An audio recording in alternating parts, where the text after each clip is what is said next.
take that on notice.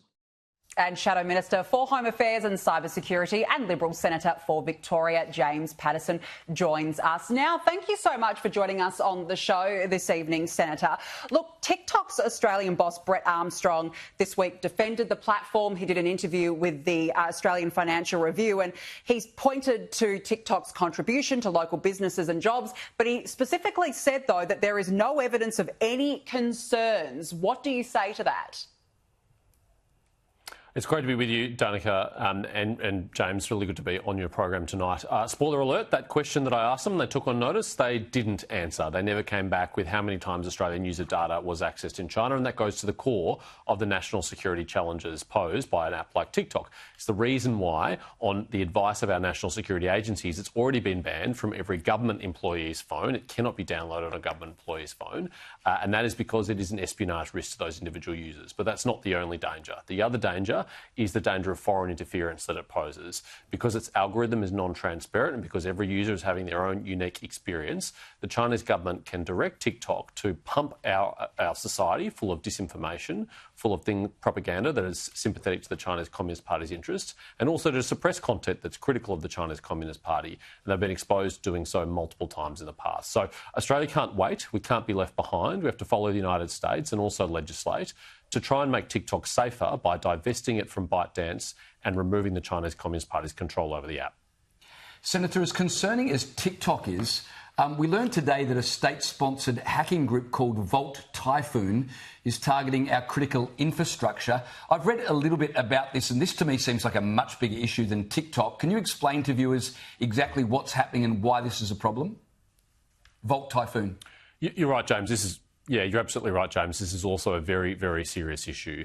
There is no innocent reason why a state-backed hacking group would be targeting civilian infrastructure, things like the power network, water, gas and other utilities. There's no reason why they would not need to be trying to establish a presence on those networks except for one purpose, and that's sabotage, to be activated at a time of choosing of the government that sponsors them. Now, Volt Typhoon is, we read in media reports, a Chinese government-sponsored attacker, and they have been, again, in those media reports, allegedly seeking a presence on Australian networks, trying to penetrate those networks. It's previously been publicly assessed that they've been on US networks, both in Guam and in the United States mainland, and this is very malicious behaviour. It's not the behaviour of a friend. It needs to be called out, and industry really needs to step up and root this stuff out of their systems. Otherwise, it will be used against us in a time of crisis, a strategic crisis, a security crisis, even an environmental crisis.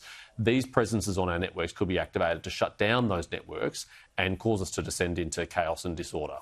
So I've got to ask you this then. Why is that not considered an act of war? You've got a foreign nation hacking into our critical infrastructure in order to create a circumstance where they could close it down in a moment. How's that not an act of war? It's an excellent question, and military strategists don't agree what crosses a threshold in the cyber realm from normal peacetime activities into war. But I think if you did cross the threshold into causing very serious physical real-world harm by shutting down an electricity network or a water network and all the spillover effects that that would have, then we would have to regard that very seriously. And we should take already seriously the fact that there's unprecedented levels of espionage and state-backed intellectual property theft being sponsored by the Chinese government, which has been publicly assessed by Mike Burgess, the Director-General of ASIO. That's bad enough already. I think we need to recognise this is not a normal diplomatic relationship. This is not something that friends do to each other. And when it happens, we need to call it out and counteract it. Absolutely. This is not a normal relationship. You know, we talk about the relationship apparently thawing. This is not normal. It's correct. Now, Senator, you would have earlier seen we played a vision of children chanting Intifada and other anti-Israeli slogans at a so-called encampment of Palestine supporters at the University of Sydney. How do you feel about that vision? Well, thankfully, things on Australian university campuses are not quite as bad as they are on American university campuses. But if you wonder how it got so bad at American university campuses, look at what happened at Sydney University today, where young children were indoctrinated in, frankly, in my view, incredibly hateful slogans against Israel and the Jewish people. I mean, for what purpose is there to have 5-year-olds chanting about Intifada, which is a terrorist campaign, or From the River to the Sea, which is to wipe out the modern state of Israel between the River Jordan and the Mediterranean Sea? Although I suspect that the toddlers aren't quite up on their geography, and you ask them if it was the Red Sea or the Mediterranean Sea or the Euphrates River or the Jordan River, they wouldn't be able to tell you.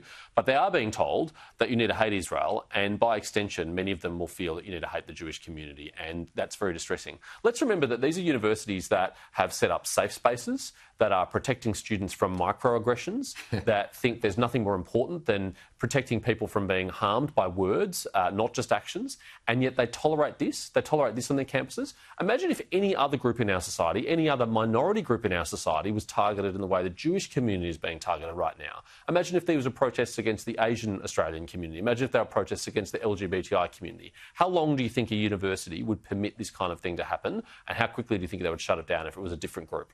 Yeah, it's a nothing to see attitude, unfortunately, when it comes to Jewish Australians. It's absolutely appalling. Yeah, Senator James Paterson, thanks so much for your time. We really appreciate it.